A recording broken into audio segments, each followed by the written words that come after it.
Okay, so have you ever been in a conversation with a native English speaker and just felt totally lost? Yeah. Like on the outside you're nodding along, but on the inside you're thinking, "Wait, what language are they speaking right now?" Right, like they've just switched to some kind of secret code. Exactly. It's like there's the secret fluency code that only native speakers know, Huh. and luckily for us, we have a guide to crack that code. Oh, yeah. This awesome audio lesson called How to Understand Native Speakers. I love that one. It's seriously like having a decoder ring That's a great way to put it. for all those everyday conversations that can feel so confusing. Yeah, and what I think is so fascinating is that native speakers often sound so different Right. because they're not just speaking textbook English. They're using all these extra tools. Exactly. It's like they've got this whole other layer of communication on top of the grammar and vocabulary. It's like that time I was struggling with this really stubborn printer jam and I finally got it fixed. And someone said piece of cake. And I was like, "Oh, are you offering me cake?" Uh-huh. I bet. But it turns out they just meant it was easy. Yeah, you see, that's exactly the kind of thing that can trip you up. Totally. Those informal expressions and slang. Mm-hmm. But you know what the audio lesson really emphasizes? What's that? You don't need to understand every single word to get the meaning. Oh, thank goodness. Right, because when someone's speaking at native speed, Yeah, catching every word is like mission impossible. totally impossible. Yeah. So what should we be focusing on instead? The key is to focus on what we call keywords. Keywords. Yeah, it's all about training your ear to pick out the most important pieces of information. Okay, so in that example from the audio lesson, wanna grab some food after work. Yeah. Even if you miss wanna and some, you still get the main idea. Right. You understand that someone's suggesting dinner after work. Exactly. And this skill, this focusing on key words, Mm-hmm. it becomes even more important when you think about how native speakers link their words together. Ah, you mean connected speech? That's the one. It's almost like they have their own secret language sometimes. Right. It's like all those words get morphed into new words. Yeah, exactly. Like gonna, wanna, land. Enough to make your head spin. It can be a lot to take in at first. But here's the thing. Okay. Those contractions, they're not just random. They're actually a natural part of how spoken English works. So instead of going to, it becomes gonna just because it's easier to say. Exactly. It's all about efficiency.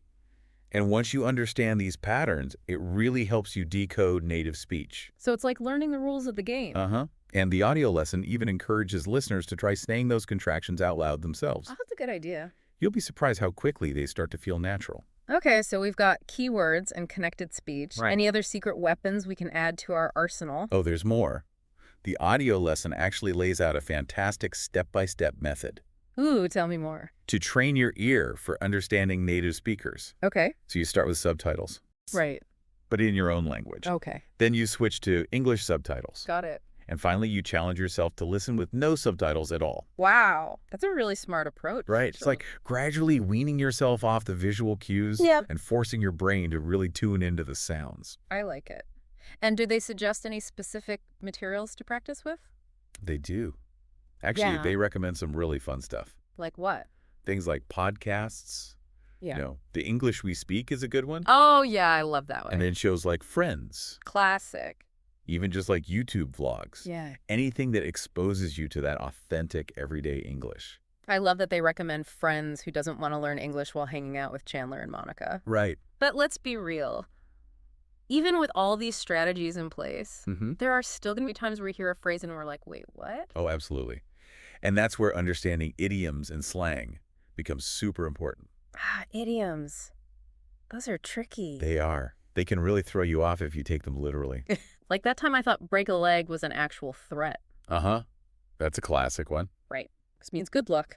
Exactly. Mm. And the audio lesson highlights a bunch of these common idioms that can really trip you up. Like, what are some of the other ones? Well, we talked about piece of cake, meaning something's easy, Right. Not actual cake. no cake involved. Yeah.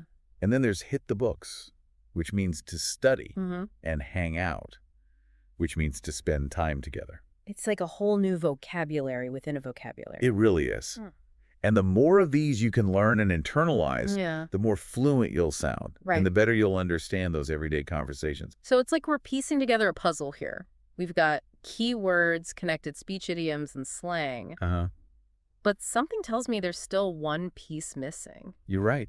There's one final piece, and that piece is active listening. Active listening. Okay, I'm intrigued. It's about more than just hearing the words. Hmm. It's about truly engaging with the speaker and the message. So it's not enough to just passively listen? Exactly. You got to be actively involved in the conversation. Okay, so how do we transform ourselves from those passive listeners into active participants? Well, the audio lesson gives us some really practical techniques. Awesome. What are they? Things like listening and repeating, Okay. shadowing native speakers, Interesting. and perhaps most importantly, not being afraid to ask questions. Oh, I love that. Asking questions is so important. It is. It shows that you're genuinely interested, Right. and it helps you clarify anything you're not sure about. Exactly. It's like turning every conversation into a little learning opportunity. That's a great way to think about it.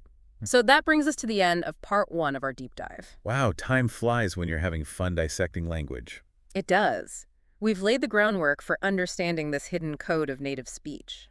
We've got our decoder rings ready, our ears primed for key words, and our brains prepped for those tricky idioms. Sounds like we're ready for the next level. Let's do it. So welcome back to our deep dive into how native English speakers actually, talk. I know, right? It's like in the first part, we realized that it's not enough to just learn the rules. Right. We have to learn, the secret handshake, the Yeah. unwritten rules of the language. Exactly. And that's where practice comes in. Yeah. You can learn all the theory in the world, Mm-hmm. but if you don't actually use it in real conversations, Right. it's like having this amazing tool that's just sitting there collecting dust. It's like learning an instrument. You can study the music theory, Yeah. but until you actually pick up the instrument and start playing, Right. you're not really going to develop those skills. That's such a good analogy. And you know what's great? What? Practicing English listening skills doesn't have to be boring or tedious. It shouldn't be a chore. Exactly. There's so many fun ways to do it. Like what? Well, the audio lesson we're using actually recommends a bunch of cool resources. Tell me more. It's all about finding stuff that you're actually interested in Right. and making the learning process feel effortless. So, if I love movies, I should watch movies in English. It's exactly.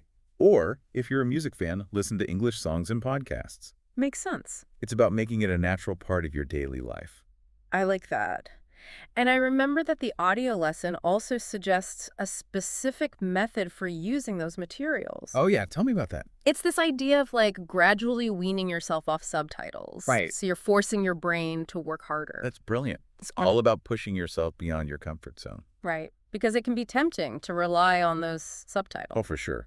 Hmm. But ultimately, we want to train our ears to understand native speech without them. It's like learning to ride a bike without training wheels. Exactly. At first, it might feel scary, Yeah. but once you find your balance, Yeah. the feeling of freedom is incredible. And as we practice listening to authentic English, Mm-hmm. we start to pick up on all those subtle nuances. Right. Like you start to anticipate those contractions you mentioned. Yeah. You notice the intonation. Right. And you even start to decode those tricky idioms. Speaking of which, the audio lesson also mentions this technique called shadowing. Oh, yeah. Shadowing is great. Tell me more about that. It's basically like you're mimicking a native speaker's speech as closely as possible. It's like you're their shadow. Exactly. Hmm. And it really helps you internalize the rhythm and the flow of the language. It's like having a personal language coach right there with you. I love that. And what I find so cool about shadowing Yeah. is that it makes you pay attention to even the tiniest details. Like what kind of details? Like how the sounds are connected, Mhm. the pauses, the inflections, Yeah. even the way they breathe. It's amazing how much we can learn from paying attention to those details. And the audio lesson actually recommends recording yourself while you're shadowing But that's a great idea. and then comparing it to the original. That's so smart. You can really hear the differences. Yeah, it's like having a mirror for your pronunciation. And the more you practice, Yeah. the closer you'll get to sounding like a native speaker yourself. So it's all about practice, practice, practice. It is. But remember, making mistakes is part of the process. Oh, absolutely. Don't be afraid to experiment, to stumble over words. To sound silly. Exactly. Because it's through those stumbles that we learn and grow. It's all about embracing the journey, right? Fluency is not a destination. It's an ongoing process. I like that. And one of the most powerful tools for accelerating that process Tell me. is something we've already talked about, Oh, what's that? asking questions. Yes.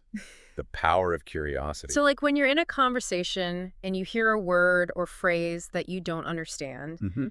don't just let it slide by. Ask. Exactly. It's such a simple thing. But so important. It shows that you're engaged, you're interested in learning. Yeah. And you know what? you're probably not the only one in the room who doesn't know what that word means. So true. So it's like you're doing everyone a favor. Exactly. It's like turning every conversation into a mini learning opportunity. I love that. And the more you ask, the more you learn. Right. And the more confident you become in those conversations. It's like a positive feedback loop. It is. And speaking of confidence, one thing the audio lesson really emphasizes And that's that. is the importance of believing in yourself. Believing that we can understand native speakers. Exactly. It's about shifting our mindset from fear and uncertainty to curiosity and excitement. I like that. So it's not about seeing those conversations as something to be afraid of, Right. but as opportunities. Exactly. Opportunity to learn to grow and to connect with others. And so as we wrap up part 2 of this deep dive, Yeah. I think it's safe to say that we've gathered some pretty valuable tools for understanding native English. We've got our practice strategies, our shadowing techniques, our question-asking superpowers. And most importantly, a newfound belief in our ability to actually do this. To have those real-world conversations with confidence. Exactly. So what's next? What are we diving into in part 3? Well, now that we've got all these tools, it's time to see how they work in specific situations. Oh, I like this. So we're going to get really practical. We're going to put all this knowledge into action. I'm excited. Let's do it. Okay, so we're back for the final part of our deep dive. And it's like we've been training for this big linguistic marathon. Uh-huh. Yeah. And now we're finally ready to hit the ground running and tackle those real-world conversations. I like that analogy. So let's imagine you're in a situation where you really need to understand what those native speakers are saying. Right, like the stakes are high. Exactly. Yeah. Maybe you're at a conference networking trying to land that big deal. Oh, yeah. Or even just chatting with some friends at a party. It could be anything. But the point is the pressure's on. And all those strategies we've been talking about. Right. The ones from the audio lesson. They can actually be used in any of those situations. Exactly. It's like having a toolbox full of techniques. Right. Ready for whatever comes your way. Exactly. So if you had to sum it all up. Yeah, what are the essential takeaways, the must-haves for decoding native English? Well, we've got to start with those key words. Right. Those all-important keywords. Yeah, it's all about training your brain to zero in on that essential information. To filter out the noise. Exactly. Yeah. And focus on the nouns, the verbs, those main ideas. The stuff that really drives the conversation forward. Exactly. It's like being a detective, Ooh, I like that. You don't need every single detail, just the clues that matter. The ones that crack the case. Right. And once you've mastered those key words, Then what? then you're ready to the next level, connected speech.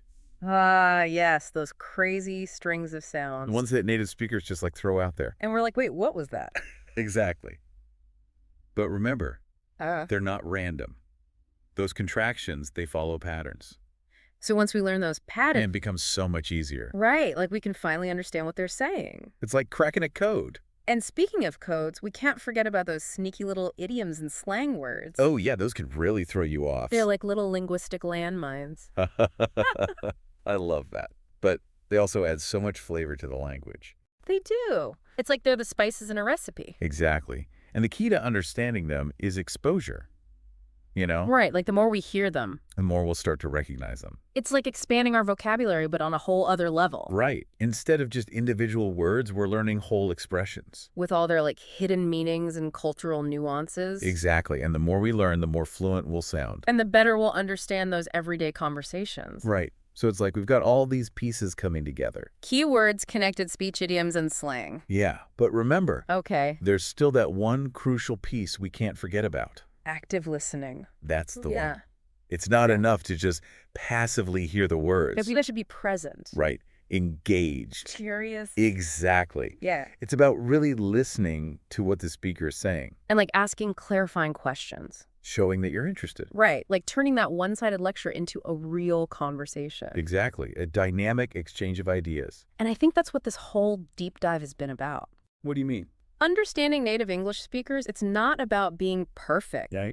It's about embracing the challenge, Yeah. using the right strategies, Absolutely. and most importantly, having the confidence to just dive in. To those real-world conversations. Exactly. To see those interactions not as obstacles, Right. but as opportunities. Opportunities to learn, to grow, to connect. And, maybe one day Yeah. we'll find ourselves just gliding through those conversations. Like native speakers ourselves. Exactly. To the point where language is no longer a barrier. But a bridge. Connecting us to new people, new ideas, new experiences. I love that. So on that note, I think it's time to wrap up our deep dive into the world of native English speakers. we've covered a lot of ground. We have. We've explored those hidden codes and secret handshakes. And hopefully given our listeners some practical tools. Right, to decode those everyday conversations. So go out there, practice those techniques, and most importantly, have fun. Remember, every conversation is a chance to learn and grow. That's what it's all about. Thanks for joining us. This has been The Deep Dive. All right, everybody, welcome back. It's time for another deep dive. And you know how we do it around here? We take some really interesting source material. And today we're talking about how to understand native English speakers, which is something that a lot of people who are learning English struggle with, right? Like you're in a movie, you're talking to somebody, and it's like, what are they even saying? Totally. And we've got some good tips, I think, I do. from the source material today to be able to really unpack this problem. Yeah. I think one of the most interesting things that the source material pointed out was this difference between textbook English and real English. Oh, yeah. Right. And they gave a great example, Yeah. which was the example of saying, I am going to the store versus how people actually say it, which is like, I'm going to go to the store. And it's like, how often do we actually say those words? Yeah. Like exactly the way that they're written. It's so true. So what do you think? Why is it so difficult? I think it's a couple of things. One, native speakers, I think we shorten words a lot. Yeah. And we connect them, so we have all these like weird sounds that happen in between words that aren't technically words. Right. We use a lot of informal expressions and slang. Sure. And then also we just talk faster, I think, too, as native speakers. Actually, sure. And just like we're used to it. yeah. And it's funny because even like I'll be watching a movie sometimes and like if they're from a certain region or something, I'm like, wait, what did they say? It's true. Rewind it. So yeah, even for native speakers. Yeah. It can be tricky. Absolutely. So, okay, well, let's dive into some of these tips because I think these are really helpful. And the first one is all about listening for keywords, which seems so obvious, but it's something that like I don't really think about. I'm just trying to hear everything. Yeah. And when you do that, sometimes you miss it. That's right. And it can get really overwhelming if you're trying to like understand every single word, every single sound, every single like grammatical structure. It's like, Especially your brain just can't handle that if you're in like a real life Mm-hmm. situation. Right. So what they're saying is focus on the keywords. Yeah. And they gave the example of like, want to grab some coffee before the movie. Yeah. And even if you don't catch all the little words in between. As long as you get coffee and movie. You're good. Yeah, you're good. You got the gist. Yeah, exactly. You understand what's happening. Yeah. So I thought that was a good tip. Yeah. Because it is something that I think we do anyway, but to like be intentional about it. I think so. And it's interesting because it actually connects to some pretty fascinating cognitive science principles. Oh, really? So our brains are actually like hardwired to look for patterns and prioritize key information. Interesting. It's like a survival mechanism almost. Right. If we were constantly trying to process like every single detail we'd be overloaded of our surroundings, we would be totally overloaded. Right. So by focusing on keywords, we're kind of like helping our brain do what it already wants to do, which is filter out the noise and focus on the important stuff. Yeah, that makes a lot of sense. Okay, so tip number 2. Okay. Get used to connected speech. Yeah. And this is the thing that I think a lot of us, when we're first learning English, are like, wait, was that a word? Like, what? And they listed a bunch of examples. Yeah. Did you? Did you? I mean, all kinds of stuff. All the time. That we just say. Exactly. Without even thinking about it.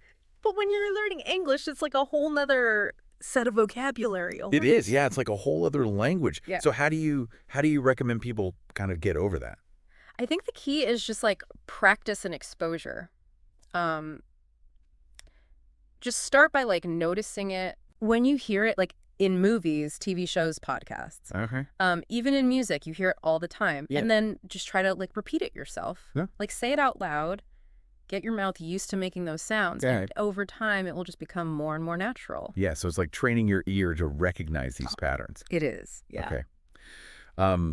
That's a good one. And then the last one is using real-world practice tools. Okay. And this one I thought was great because it's like, hey, you can actually enjoy this process. Exactly. And there's so many resources out there to do it with.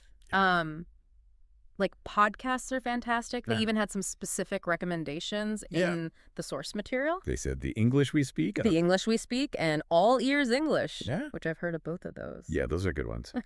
And then, of course, movies, TV shows, even music. Oh, yeah. I thought their tip about movies and TV shows was a really good one. Yeah. Which was to start with subtitles in your native language. Yeah. And switch to English subtitles. And then eventually try to go with no subtitles at all. I love that. Because you're kind of gradually it's like weaning yourself off. Easing yourself into it. Mm-hmm. Yeah, and actually, I know for me personally, sometimes British English can be really hard to understand. Oh, totally. Because there's so much slang. So much slang, yeah. And they talk fast sometimes. So I know for me, that's one that I sometimes have to like really focus. Yeah. To get it. Yeah, and that's a good point. Like, even for us as quote-unquote experts, right? We're all still learning and improving. Sure. Like, I remember when I first started watching Peep Show, which is a British comedy. Yeah. And I was like, what are they saying? Yeah. I had to rewind it like 10 times to understand the jokes. Sure. So it's a journey for everyone. It is a journey, yeah. And I think it's good for people to hear that. Yeah. Because sometimes it can feel really discouraging. Yeah, absolutely. If you're trying to learn another language. For sure. So, okay, well, let's recap quickly. Right. So we have listen for keywords. Yep. Get used to connected speech. And then use those real-world practice tools to kind of ease yourself into it. I love it. I like that they call them tools because it really is like it's equipping you. It is, yeah. With a way to be more confident in these situations. So I don't know what about you, but I feel like these tips are helpful for me. Yeah, absolutely. Even as somebody who, has been speaking English my whole life. I think so, too. I'm always looking for ways to improve my own communication. Yeah, and especially because language is always evolving. It is constantly changing. It's true, yeah. So, well, I hope this was helpful. I think so, too. For everybody listening. I'd love to know, what are you going to go try and understand better now that you have these tools? What movie are you going to watch? What podcast are you going to listen to? Yeah. What conversation are you going to try to eavesdrop on? I don't know, whatever it is. Right. Tell us about it in the comments. Yeah. And, of course, don't forget to subscribe for more deep dives. More deep dives coming soon. There's all kinds of fun topics. All right. See ya. See ya.